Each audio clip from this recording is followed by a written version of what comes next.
मैं ये जानना चाहूँगी कि आपको लगता है कि पलायन रोकना बड़ा मुद्दा है या इंडस्ट्री को यहाँ लाना?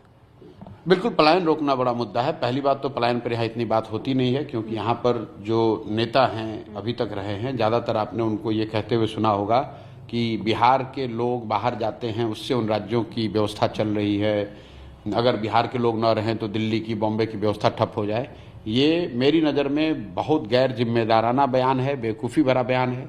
क्योंकि बिहार के लोग दिल्ली में जाकर, बॉम्बे में जाकर अगर वहाँ की व्यवस्था में सब्जी बेच रहे हैं, वहाँ पर मजदूरी कर रहे हैं, वहाँ पर सड़क और टनल बनाने में कंधा लगा रहे हैं, वहाँ खेतों में फसल काट रहे हैं, तो ये कोई गौरव की बात नहीं है।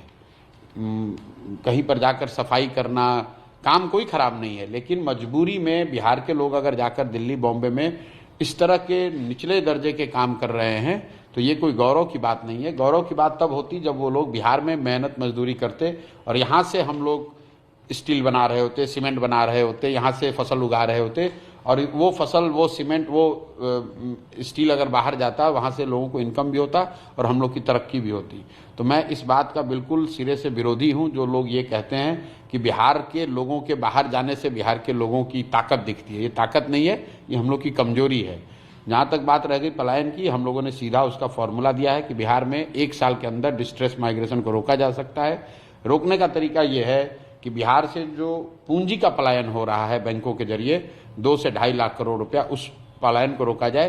पूंजी के पलायन को रोककर बुद्धि का पलायन रोका जाएगा, और जिस दिन पूंजी और बुद्धि का पलायन बिहार से रुक गया